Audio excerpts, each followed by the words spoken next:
Well, welcome to our final chapel in honor of Calling in Career Week. As Ethan said, my name is Mary Kono. I'm the career counselor in career and life planning.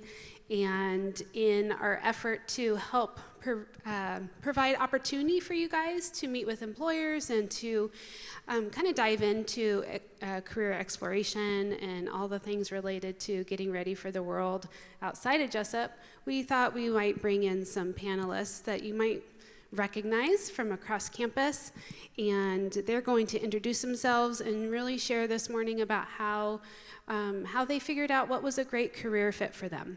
So I'm going to ask Michael to introduce himself. Hey, my name is Michael Cares. I work in the library as the electronic resources librarian, and I've been at Jessup for about 4.5 years. Thank you. Brittany. Hey guys, my name is Brittany. I work in admissions. I'm an admissions counselor, and I came to Jessup in the spring. Brandon. Hey everybody, I'm Brandon Bowling. I am the Associate Athletic Director over in athletics, focused on external operations in the community, and I have been here now over 5 years. Yes. Hey, my name is Jerome Williams. I'm the Assistant Director of Campus Ministries. I've been in this position since January, but I've been at Jessup for 2.5 years now. So. Awesome. Good morning, everyone. I'm Christy Jewell. I am Director of Career and Life Planning, and I have been here, wait for it, 17 years next month. Woohoo! So we've given our panelists a few questions, and I love this first one. The first one is, please share your first job ever, right? Your worst job ever, and your dream job, all right? This is going to be interesting. Michael. Yeah, so my first job was actually as a student worker here at Jessup in the library, and love the idea that I kind of set out to be my career. My worst job would have to be a couple months I spent in a kitchen utility. That was about beyond my ability, but serving well opened up other doors. And my dream job, I'd have to say, is, if it's not what I'm doing now, it's got to be pretty close. It's a good mix of teaching, serving people, solving problems, and it's a great job. I'm glad to have it. And he's really good at it. Okay, Brittany. So my first job was probably like a lot of you. I was a babysitter at first. It started out in my own family and expanded to the neighborhood. I'd also say that that was at times one of my worst jobs too, but I still enjoyed doing that sometimes. In terms of a dream job, I would probably say it would be working with high school students, similar to the role that I'm in now, but probably more broad. Looking more at educational opportunities, looking for ways to help make college more affordable, and really just educating students on options for college and how to make that leap from high school to college effectively.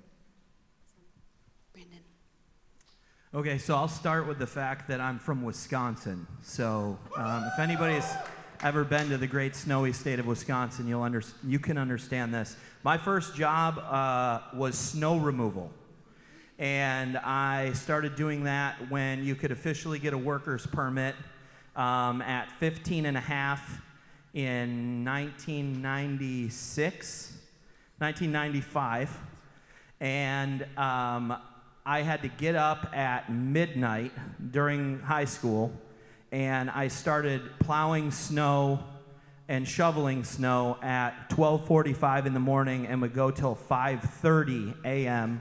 Then I would go to my high school, shower, have breakfast, and then start my school day. But the only reason I did it was because in 1996, $15 an hour cash was a lot of money. So I made a lot of money when I was young, and but that wasn't my worst job. It was actually pretty fun. I mean, exhausting, but it was fun. Worst job actually would have been the job before William Jessup, when I was at a very large NCAA Division II institution in the Midwest and worked for someone that was self-serving, someone that wasn't committed to service, and that led me to this job, which at this point has by far been the best career move I've ever made, because of the people that we work with are rowing the boat in the same direction. So that would, this thus far has by far been, without a doubt, the best move in my professional career. Awesome, thank you. That's amazing. Jerome. Yeah, so I grew up in New Jersey, at least high school and some middle school. And so my first job was at this place called the Funplex. It was like Scandia, but a little bit cooler, I think. So I like worked in the arcade and like cleaned up little children peeing on the stuff and saved kids from getting hit by cars, and then got my shoes ran over by the go-karts because they don't pay attention. So that was my first job. I did that for a couple months. Then I think my worst job was probably working at Costco, which kind of sounds weird. That job sucked. That was like the worst job I ever had. Like I literally spent 8 hours a day like pushing carts, and like it's not like a Target where they have like the automatic like cart controller thing where it hooks on and they hit a button and it drives itself. I had to get like a rope, like a bungee cord and a hook, and I would throw it all the way in the front and hook all the carts. And you have to lift it up with your shoulder and then push all the carts through the parking lot. And then it's Costco, so people were just trying to run you over the whole time. And so I was like fighting for my life for 8 hours straight. I hated that job so much. I was so happy when they fired me. So that was my worst job. My dream job is probably a mixture of what I'm currently doing now and then just adding in, I love like inventing things. And so when I was 20, I got like a patent for this hat that I made, and then I had like a clothing business for a while, and like I do websites and stuff here and there. And so just like creating businesses, and probably like 10-year goal would be to like be like a serial entrepreneur, and then to be doing some type of ministry like this. So. Awesome. Okay, my first job, I worked at a nursery, not a baby nursery. That would be my worst job. No, it was a plant nursery and gift shop, big place in my hometown, and my job was to clean out it was right on the highway. So, and it was did I mention it was a plant nursery? So it was super dirty, and it was right on a highway. So my job was to clean out like the shelves and the mugs, and like twice a day I had to vacuum and clean them. That was my first job. I really did love it. I worked there for a couple years in high school. My worst job, I'd have to say, was right out of college. I was a waitress at a couple restaurants in Santa Barbara. My parents were super proud. Anyway, my worst job was, there was one sandwich shop that I went to work at, and within 2 shifts, I think I had figured out that everybody was sharing the same drug dealer, and I think dating each other, and I was like, nope, and I left, and I never went back, and they couldn't find me back then. It was way before you could stalk people, so I never went back there. My dream job, growing up, it was always I wanted to be a forest ranger, and today I think if I had to say that, it would still be some combination of that, but it would involve horses and some sort of law enforcement or something like that, so maybe like a mounted patrol for some sort of organization that's law enforcement. I could totally see her doing that. For sure. I'll go ahead and chime in. My first job was babysitting, staying up till 2 or 3 in the morning until parents got home. My worst job was in college, and let's just say my cafeteria was not as great as our cafeteria here. And I was in the back in the summertime doing dishes in 110-degree heat with no air. And so that was by far the worst job. My best job, I think I'm kind of here, like my favorite dream job. I get to live it every day with you guys. So I'm pretty happy with what I get to do with you guys here. So our next question, how did you guys know that a particular job is a fit for you? Let's start with Brittany. So I think that really starts in terms of my interests. I would say that's probably the place that I would start, and I think that it is also affirmed by the people in my life as well. I really rely on my support system for a lot of input and mentors, and so I think sometimes when you're not quite sure what you're looking for, to have someone else be speaking into your life and affirming, hey, I see these things in you, I see how this aligns with your goals and what your strengths are. I would say that's definitely where I would figure out where I'm in a good fit. And then I think it would continue with just being pleased in the day-to-day things and having opportunity to make the job my own and having autonomy and the ability to just continue learning new things. I love learning new things. I like new challenges as well. So when I feel that I am experiencing those things, I know I'm in the right place. Awesome, thank you. Brandon, what about you? You referenced your worst job, so I'm curious. Well, geez, thanks. I would say that it's always, for me, each job I've had professionally, it's been utilizing the network, right? It's been really utilizing your network that you should work very, very strong to build, because that network sees things from a different lens than you do. Sometimes you get confused with what your dream is, because you can be staring at something 2 feet in front of you, and you're not looking deeper and beyond that. So for each job that I've had, I have utilized the mentors and the people that built me and helped build me and continue to help build me, and I have those conversations with them. I also look through all of this stuff from a scope, honestly, with my wife and my family, because, you know, for many of you that don't understand, when you take a job in athletics, you're kind of, you bounce around a lot in this profession. You go from town to town, city to city, state to state, until you find what's right. And in many cases, you've got to find what's wrong before you find what's right. So for me, it's been utilizing that network and being very intentional with that network, and sometimes knowing that your network is going to put you in a place that might not be your final destination, but a place that you need to be to grow for your next step. So that would be it. It would be utilizing my network and staying in contact with my network every day. That's awesome. So utilizing the people that God puts in your life to really reflect back what you're good at and what they see, right? Christy, do you have something to add to that? Is this the question, how do you know it was a fit? Yep. I think when you know it's a fit, it comes easily to you. It's not work. It's why we stress really understanding your strengths and your own values, your own interests, how your own personality works with that, and the sort of the cocktail that is that, plus your major and study.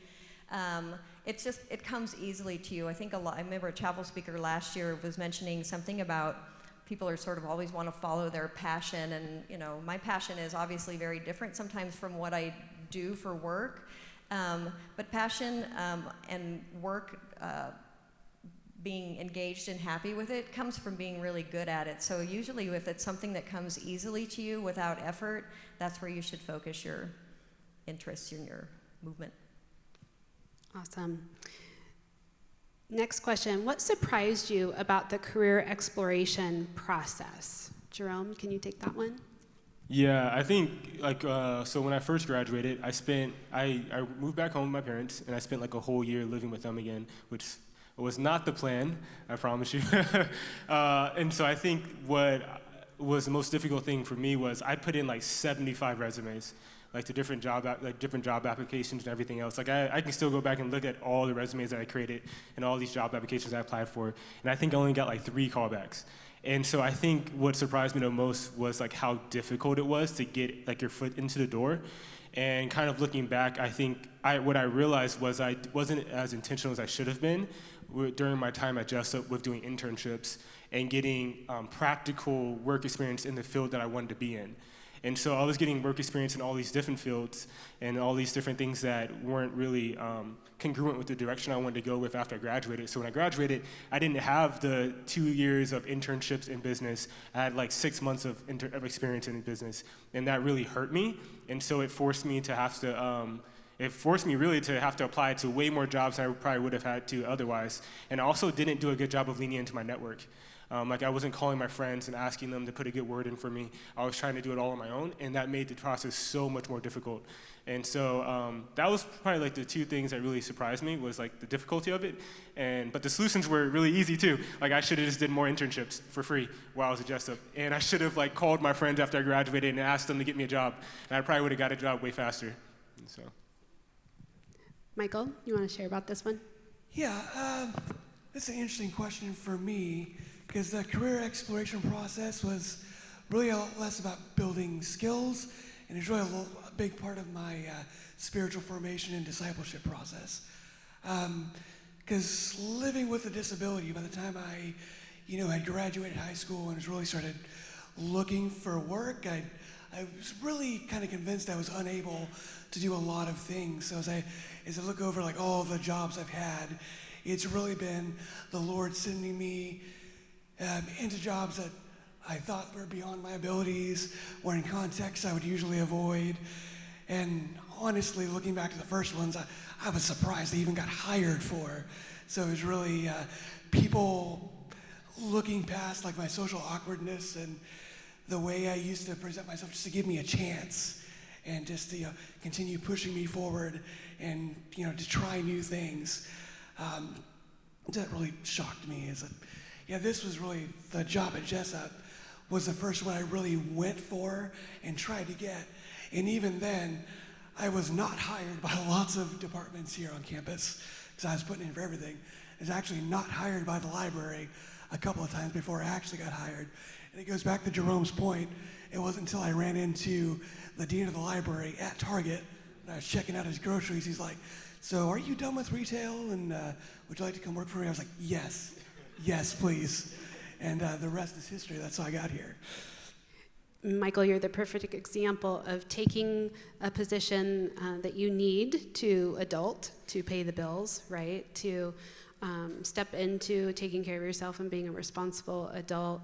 And you ran into Kevin at Target. Oh yeah, that's a good day. Exactly.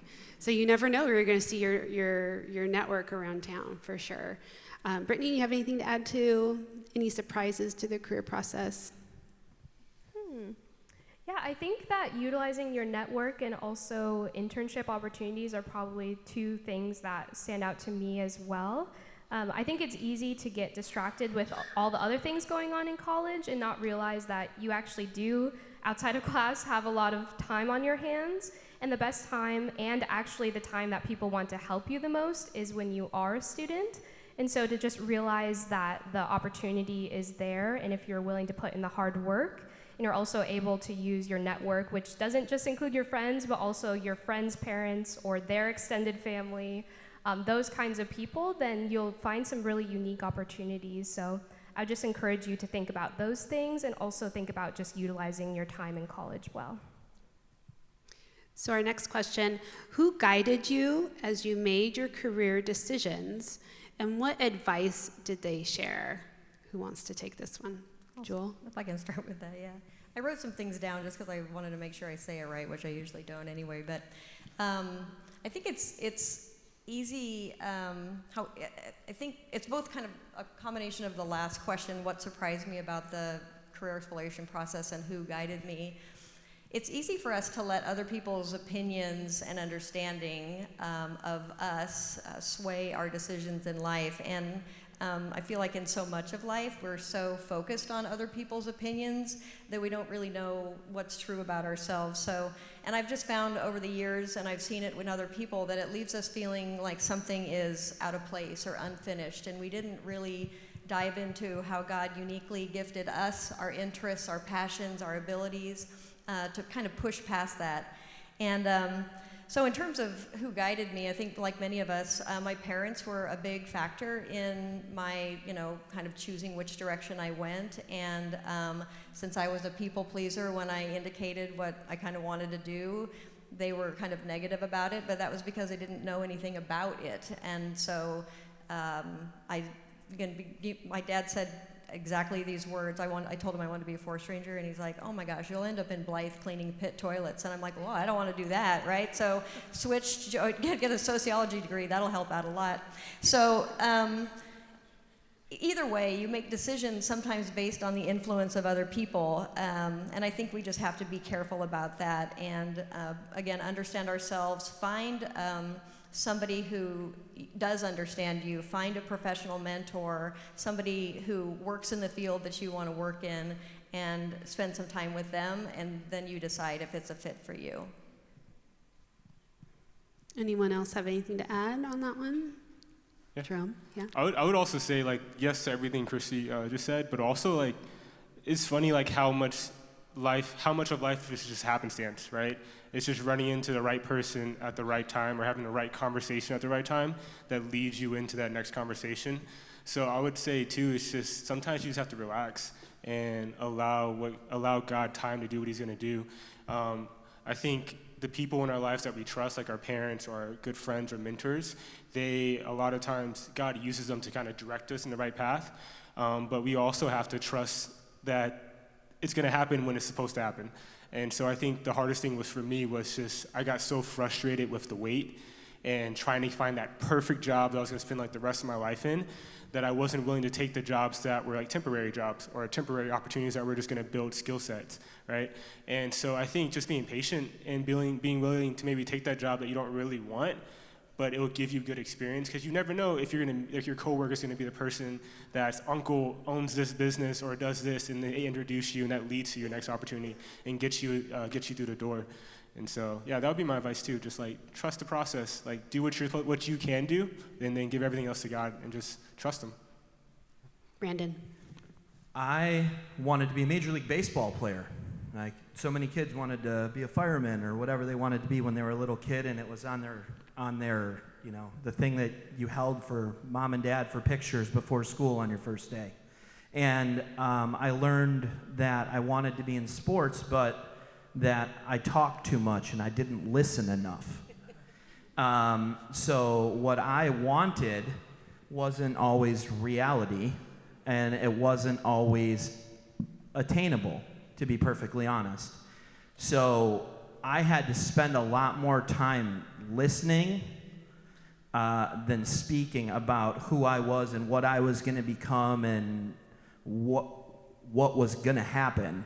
And I had to sit back and really listen and pray about it and think about it. At one point, I wanted to be a high school baseball coach and a PE teacher, and I had my mentor say to me very directly, "Are you sure you want to deal with all those crazy parents?" And I went, much like Christy, I went, "Nope, no, I don't. No, I don't want to do that at all."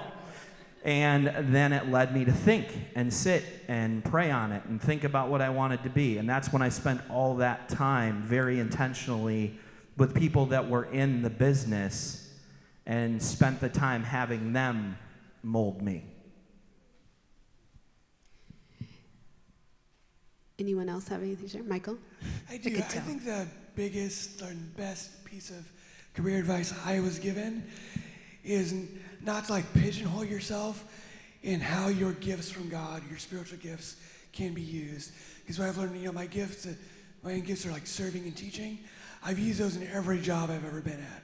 But when you look at them, you can like pigeonhole those as like ministry or pastoral gifts. And they're so much more than that. I think that's true but any gift God has given you, you can use it in any work or any job to which you set yourself to do. So don't pigeonhole yourself.